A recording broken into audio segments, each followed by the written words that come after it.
So given that counterterrorism kind of runs into issues of privacy, is there a point where you would say that you'd be willing to compromise a little bit of those privacy rights? Is there like a human life Right. point? There's a great description of this in the Suicide Pact by Judge Napolitano. And we've always had this question of whether you can trade some liberty for security. You know, and Franklin says if you trade liberty for security, you'll have neither. The way Napolitano puts this is he tries to define rights different than services. The government providing you a service, the national security apparatus or the intelligence agencies, they're providing you a service. So your security is a service, whereas your right to privacy is a right. He argues that they're two fundamentally different things and you can't exchange a right for a service, and that it's a false trade and you should never do it. I would say that when you look at danger and national protection, that there is a little bit of difference between those who are here and those who are not. So for example, if you are an American and you've gone overseas and you're fighting with ISIS and you're toting a gun, I think it's important because people kind of get lost in the whole Bill of Rights Constitution. The Constitution doesn't really apply to you at all. I mean, if you're in a war zone and you're shooting at us, we're going to shoot you. No one's going to read you Miranda rights. They're just going to shoot you. So there is a difference between the war zone. It becomes a little more complicated, though, that let's say you're al-Awlaki. So you're al-Awlaki or his son, which we killed, or his daughter, which we killed, and you're overseas and you're a propagandist. Al-Awlaki may never have ever raised a rifle or shot a bullet. Was he dangerous and an enemy of ours?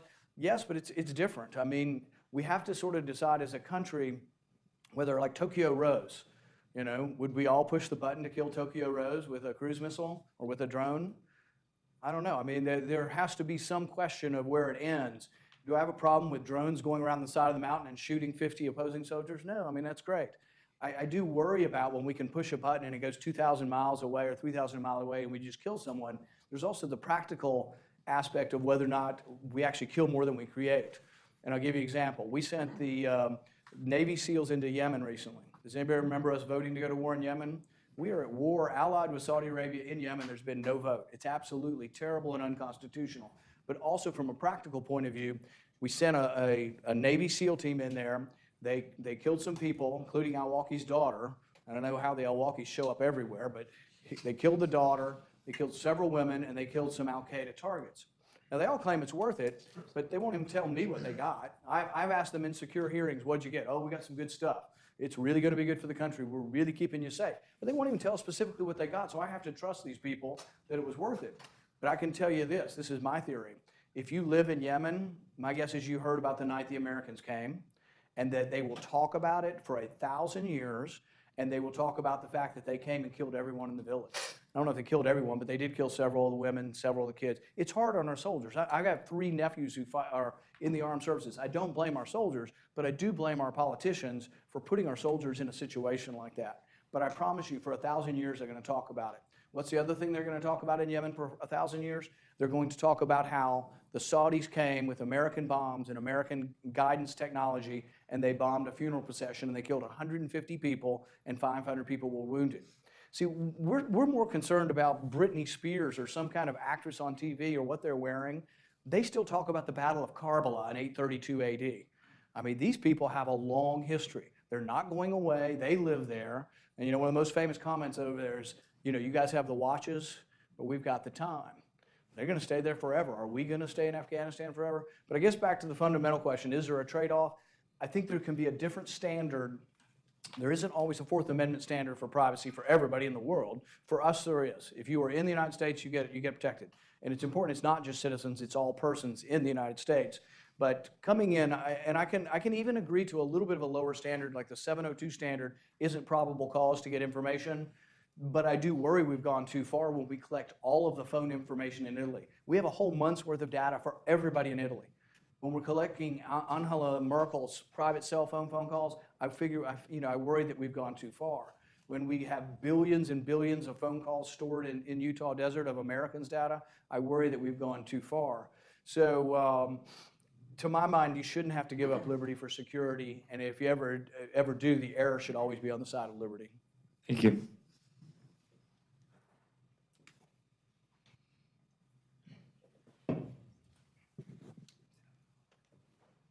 This is about a recent event with yesterday and Jeff Sessions announcing the Trump administration's decision.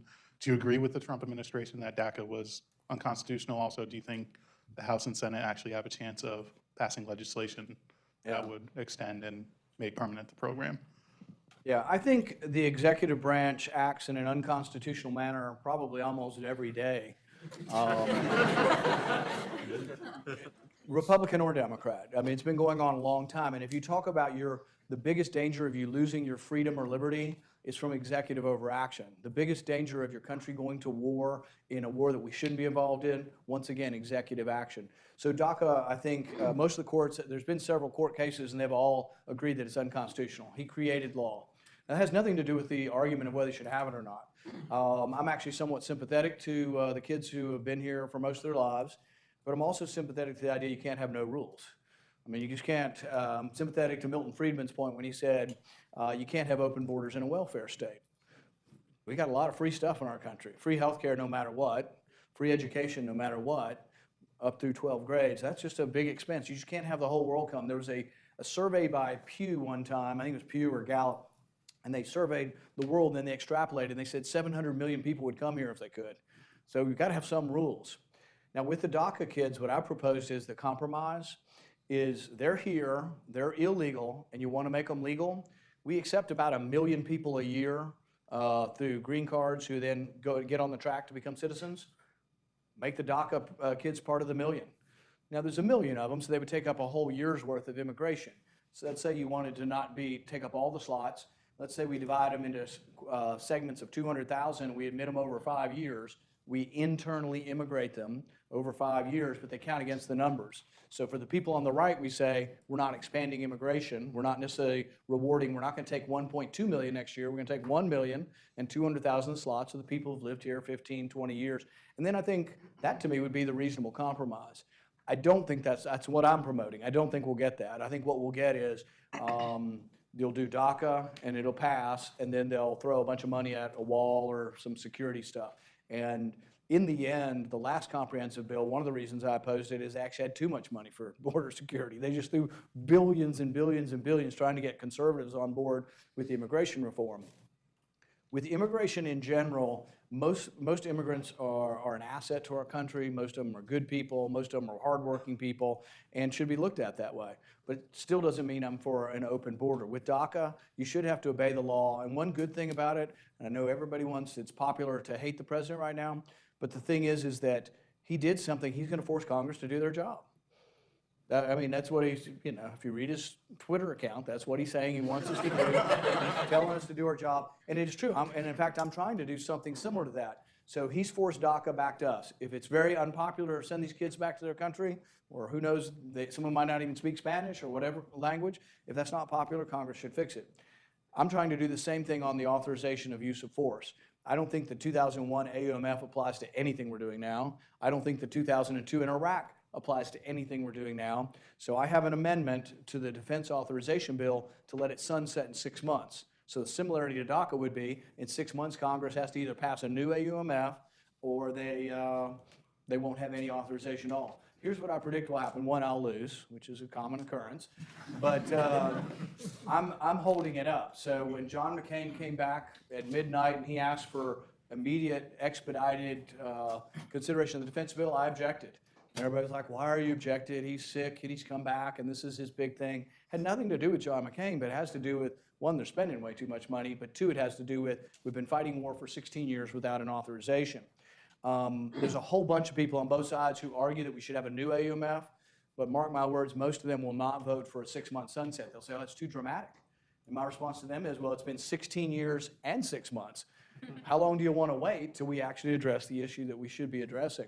But so I support what Trump did on DACA. I do support a compromise and probably will vote for some sort of compromise. But I think the best compromise would be that the kids that are going to be internally immigrated would be taken from the numbers of people. I would also do something for the same 11 million people. The 11 million people who are here undocumented or illegally, I'd gradually start internally immigrating them. They'd have to work, and as long as they're working, they got to stay.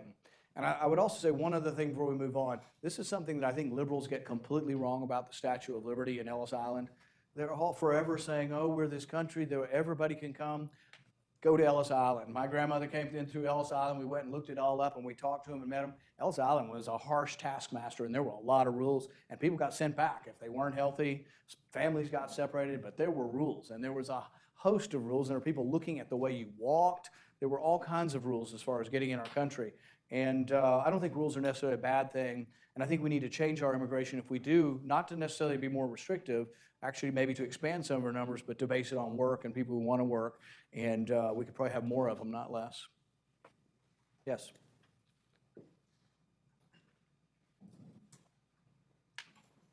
Thank you. Hi, Senator. I'm really glad that you love Randy Barnett as much as I do. I'm a huge fan, so it's really exciting to see someone in the Senate especially preach about him so much and name drop him all the time. But one thing that I wonder is that very few in the Senate, I would suspect, agree with you on your view of original, meaning originalism and judicial engagement. But what brought you to accept that when so much, especially probably at the time you got into it, was more focused on restraint? You know, I think reading some of his books, reading some of Judge Napolitano's books, who I think is a wonderful writer, and I read stuff that are more for the layperson than the lawyer, because I want something that is readable, but I'm fascinated by it and by the history of it. There's another book called Overruled by Damon Root, and that's a good book also, and that's about the Obamacare case, and really goes through it, and it is really disappointing for those of us who wanted better, like from Justice Roberts, you know, to have this opinion, which I think is a bizarre opinion, that you're so caught up in that we don't want any kind of judges creating law that we acquiesce to whatever nonsense Congress passes, whether it's constitutional or not. And I think that's still a big case and a big deal, the Obamacare case, more really from the idea of the presumption of constitutionality than the specifics of healthcare.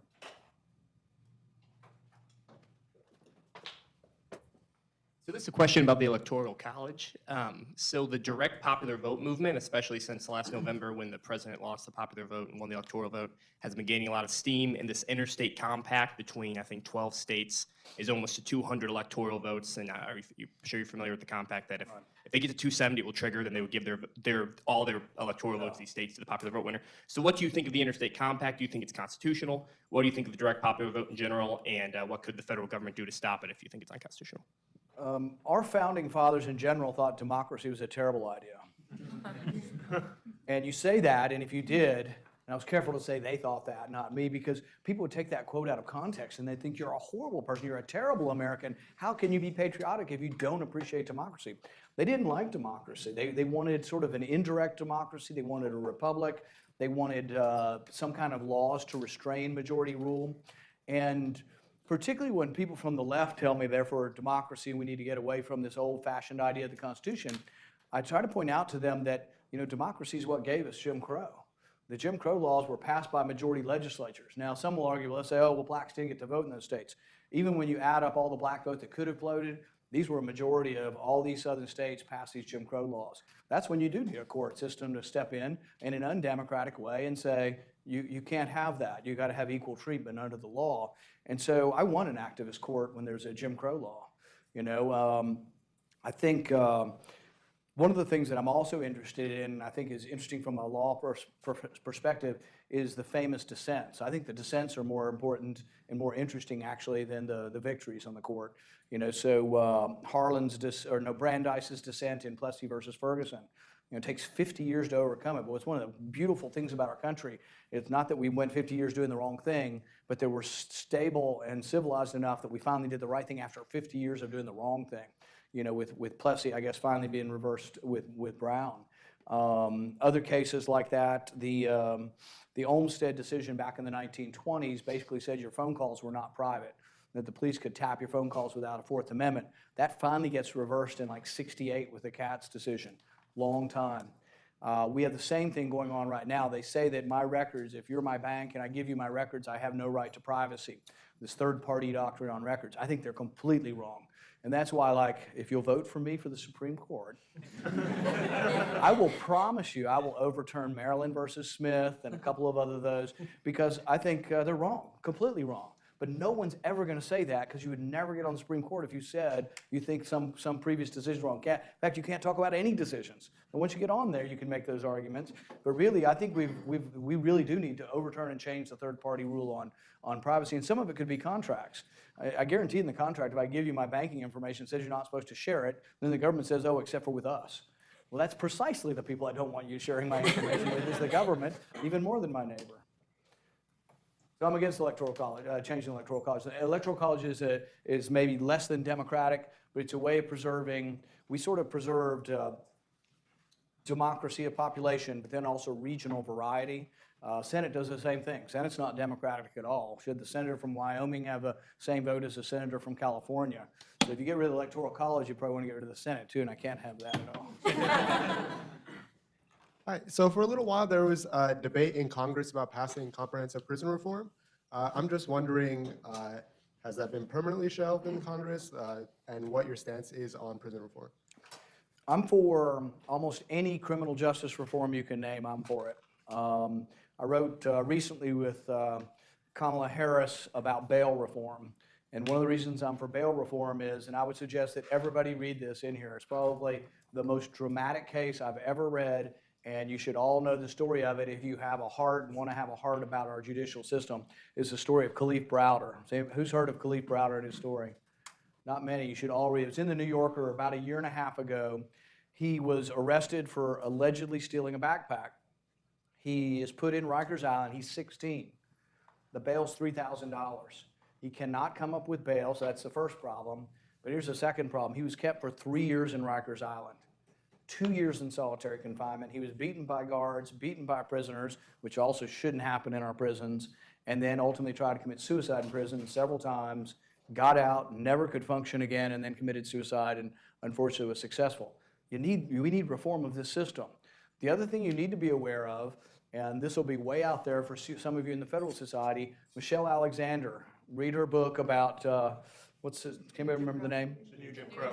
Say again? The New Jim Crow. The New Jim Crow, because it talks about, and I think this is an important distinction also, it is not, most of the disparity in our outcomes of our judicial system is not intentional racism, I don't think. I don't think the cops are all racist. I don't think the mayors and judges and lawyers are all racist. But I do think there's a disparate outcome when you look at who's in prison. If you measure drug use from whites and blacks, it's about equal by most surveys. But if you look at the prison, 4 out of 5 people in prison are black or brown.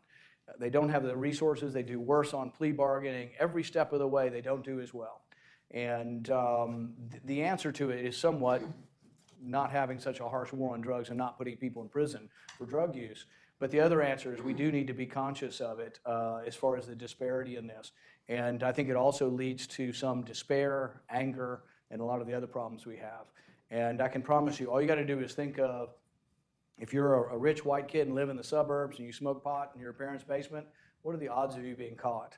Almost zero. But if you're a poor kid in the city and there's no place you can go inside and you're smoking pot on a corner, you're going to be caught. And so 9 times out of 10, you're going to be caught. And the white kid in the suburbs, or rich kid, doesn't always have to be white, is not going to be caught. So this disparity adds up over time. So I'm for almost all of the criminal justice reform that you can name. Bail reform, letting people vote again, expunging records. And it's actually become a bipartisan thing. In my state, the governor is Republican, evangelical Christian, conservative as you get, but we passed an expungement bill that says, I think it's not all crimes, but for many crimes, after a certain period of time, your records get wiped clean. And from a Republican point of view that doesn't want a huge welfare state, I want people to work. If you've committed a crime, you're not going back to work if you've got a record that prevents it. And you're either going back to committing crimes, but to get people back to work, and not everybody will. I mean, a third may work, a third may commit more crimes, and a third are going back to jail. But we have a chance with some people if we'll let them have a second chance. Senator, I want to go back to the question of the role of the courts. And in particular, for fans of limited government, how much can one expect to get those limits out of the courts as compared to out of Congress or state legislatures?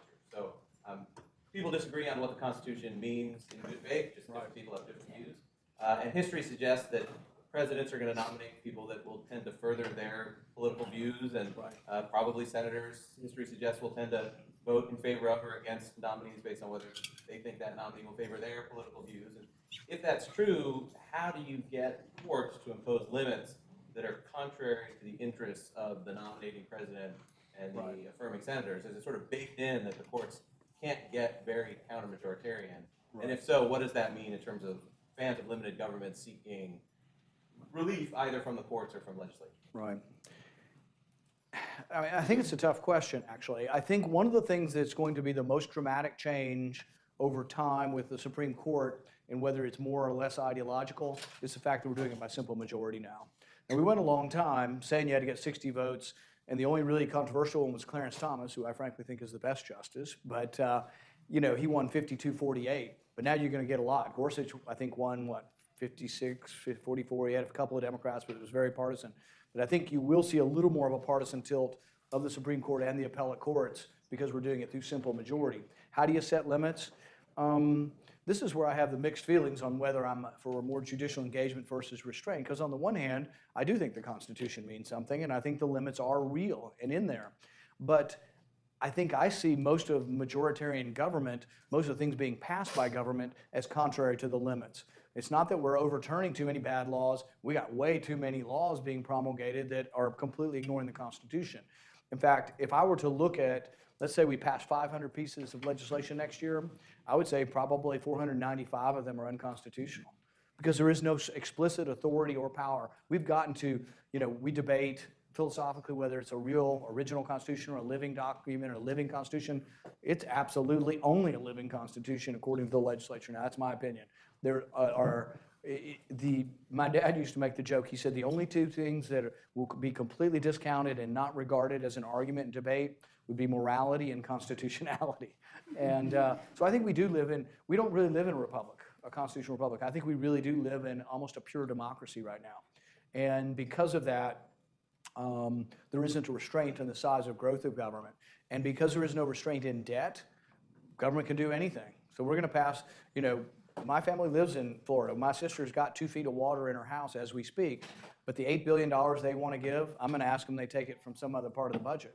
But I'll be the only one. My staff looked this up. In 2012, I did the same thing. I got only 3 votes.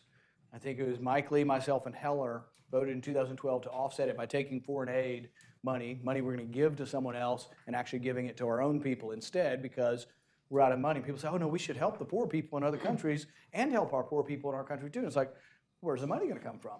We're $500 billion in debt this year. We'll be $1 trillion in debt next year. And the only argument you can make for not offsetting the spending is, oh, but I'm compassionate. I want to help people. And that's the biggest problem we have in Washington is we have a big heart, small brain syndrome. And everybody's compassionate with someone else's money. You know, try asking people to give some of their own money, and we'll see how far that goes. But it's always easier to give somebody else's money. But I don't know if I answered your question. It's a tough question because I think that we should be restrained, and our justices should be restrained by the Constitution. Jefferson talked about the chains of the Constitution. They were supposed to mean something, not on the people, not to restrain the people, but to restrain, you know, the legislature, and the courts were supposed to be part of that. But we've gotten so far away from that, you know, for so long. Once the Interstate Commerce Clause began to mean anything, you know, that didn't, you know, that even domestic manufacturing within a state could be, you know, because eventually it got on a road somewhere and eventually went somewhere, we could, you know, regulate all domestic. Once we decided that, we decided we could regulate anything. And now that Justice Roberts says, well, we'll just call it a tax, you can regulate anything in the world, just call it a tax. So if, you know, what was the case they talked about, we can make you eat broccoli? Well, we're not going to penalize you, we're going to tax you for not eating broccoli. And that would be fine with Justice Roberts. Hope he's not listening. Anybody else? Over here. Hi, I'm Kulia. I've been a military spouse for 20 years now, almost. And we live in a semi-socialist world to protect the Constitution and democracy. And I'm really troubled by the pulling back of the ability of transgender service members to be able to serve. But I'm more on another level feel like as military families, transgender kids are getting ignored who only have access to health care through the military, particularly those that live overseas. Do you think that there is a legislative or judicial argument to protect these children's access to care when their parents are serving the country? You know, I thought we should have stopped before we we went one question too much. I thought we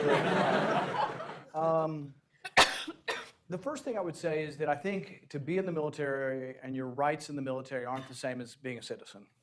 So, The service member. What's that? For the service member.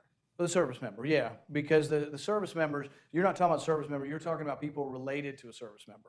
Spouses and kids. Okay, well, then I'm confused then, because I don't think, nobody's restricting health care for, what they're restricting, some kind of sex change operation for people? Sex changes don't happen before 18, but 18-year-olds are losing access to services. Transgender kids whose parents are serving in the military are losing access to medical services, not including. We could have a sex change, long which debate, isn't and I don't think before this is 18. probably the place to get into it. All I would say is there are more than one opinion over whether or not it's a good idea to do some of that. And there's, I mean, there's a, I just hate to get into this because it's so emotional, but there's a lot of suicides among people who have had this done. There are a lot of people really unhappy they did it. There are a lot of people really confused about this over time. There's some maybe that are happy. All I'm saying is that when it's really controversial what's going on, it's not really, to my mind, the same as getting your gallbladder out or having a bypass So you disagree surgery. with the AMA on that? Excuse me? So you're disagreeing with Well, the AMA? that's on why I what's can't, appropriate I'm treatment? not sure if I want to go any further than that. It's just my opinion. I'm just telling you my opinion. Do you And think? I don't see it as being the same. Let's move on. We've got time for one more question. Over here?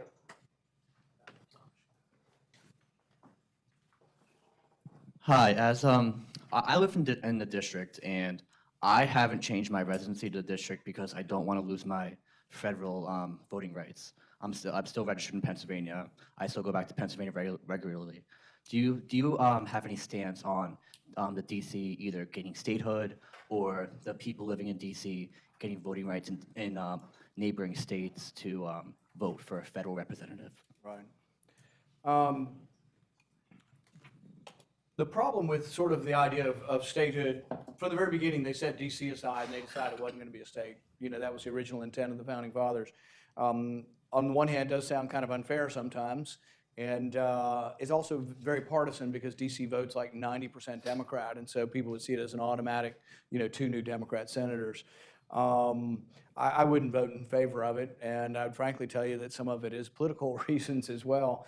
But I also would be, if you told me that it's not fair and you're being taxed somehow without representation, I'd probably vote to get rid of your tax, because if your vote doesn't count, I'd get rid of your tax.